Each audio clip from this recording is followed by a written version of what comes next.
লিখে রাখো, আজকে বলে গেলাম। আমরা তো বুড়ো মানুষ, আমরা এগুলো কোরআন হাদিসে চর্চা করতে করতে তোমাদেরকে এই তথ্যটা দিলাম। দাজ্জাল ইরান ইসরায়েল আমেরিকার যে যুদ্ধ লাগিয়েছে, এই যুদ্ধ শেষে তারা হয়তো চেষ্টা করবে একটা মাইক্রোচিপ, চালের মতো, চালের চেয়েও ছোট একটা মাইক্রোচিপ তোমার শরীরে ঢুকিয়ে দেবে। আর ওই মাইক্রোচিপটা তোমার ব্রেন কন্ট্রোল করবে। তোমার ব্রেইনে তুমি কি ভাবছো, কম্পিউটারে নিউ ইয়র্ক শহরে বসে বা তেল আবিবে বসে বা ইউরোপে বসে তারা দেখবে যে বাংলাদেশের ওই ছেলেটা ওই মেয়েটা এখন এই মুহূর্তে আমাদেরকে নিয়ে এটা ভাবছে, ওদের কম্পিউটারে উঠবে।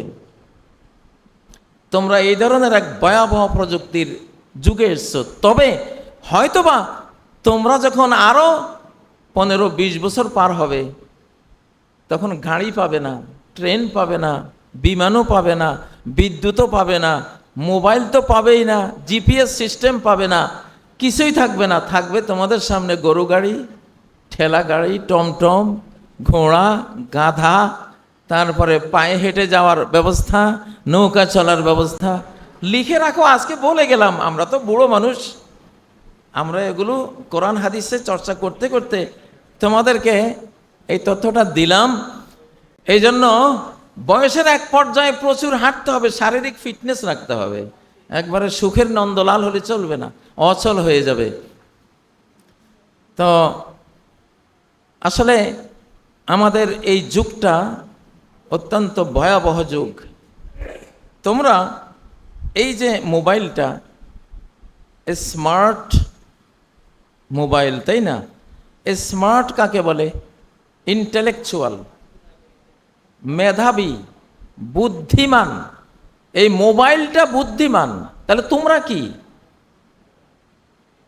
তোমাদের হাতে থাকা মোবাইলকে একটা টার্গেট করে নাম দেওয়া হয়েছে স্মার্ট মোবাইল। তার মানে কি? তোমরা গবেট। এইটার বুদ্ধি আছে, তোমাদের নাই। তাই তো তোমাদের সামনে সে স্মার্টনেসের গৌরব করে যে আমি স্মার্ট, তুমি আনস্মার্ট, তোমার বুদ্ধি শুদ্ধি নাই। তোমারে আমি বুদ্ধি না দিলে তুমি অচল। তোমার কোনো জানতে হলে, কোনো চাকরির পরামর্শ চাইতে হলে, এই যে কিনা কয় চ্যাট জিপি আছে, চ্যাট জিপিকে জিজ্ঞাসা করলে, যে তুমি হয়তো জিজ্ঞাসা করলা কাজী ইব্রাহিমকে, তোমার চ্যাট জিপি বলতেছে যে উনি এই এই এই। তুমি হয়তো জিজ্ঞাসা করবা যে আমি একটু সৌদি আরব যেতে চাই, কোথায় ভিসার জন্য দরখাস্ত করতে হবে, কোথায় টিকিটের জন্য যেতে হবে, সব এটা বলতেছে। এই জন্য সে স্মার্ট। তোমরা কি? এটা একটা হাদিসে নবীজি বলে গেছেন, ওয়ায়াখলুফু লাহু হাবাউন মিনান নাস। এর আগের অংশ হলো ইন্নাহু লাতুনজাউ উকুলু আহলে যালিকাজ জামান। শেষ জামানার প্রজন্মের বিবেক বুদ্ধি ছিনতাই হয়ে যাবে, হাইজ্যাক হয়ে যাবে। তোমাদের মাথায় কিন্তু বুদ্ধি নেই। তোমরা বুদ্ধির দরকার হলে টেলিভিশনে দেখবা, বুদ্ধির দরকার হলে স্মার্টফোনে দেখবা, তোমরা বুদ্ধির দরকার হলে কম্পিউটার নিয়ে বসবা। কিন্তু আমাকে একটা যদি মাসলা জিজ্ঞাসা করো, আমি আমার ব্রেইন থেকে সাথে সাথে কয়েকটা আয়াত বলবো, কয়েকটা হাদিস বলবো, তোমার উত্তর দেব। কিন্তু এখনকার প্রজন্মকে জিজ্ঞাসা করলে সে একটা কম্পিউটার আনবে, এমন এমন করবে। তো মাথায় তেমন কিছু নাই, ওই যে ব্রেন থেকে। এখন যিনি যিনি শিক্ষিত, তার শিক্ষা, তার বিদ্যা যদি যন্ত্রের ভিতরে থাকে, তাহলে কি এটা বিদ্যা? বা তাকে কি বিদ্যুৎসাহী বলা যায়, শিক্ষিত বলা যায়? এই জন্য বাংলাদেশের এক কবি বলেছেন, পুঁথিগত বিদ্যা আর পর হস্তে ধন, নহে বিদ্যা নহে ধন, হলে প্রয়োজন, দরকারের সময় কাজে লাগবে না। তো তোমরা নিজেরা পড়াশোনা করো। এই মোবাইল তোমাদের মতো শিশু বয়সের, কিশোরী বয়সের ছেলে মেয়েরা যখন এই মোবাইল 2 মিনিট ব্যবহার করো, কয় মিনিট? 2 মিনিট ব্যবহার করো।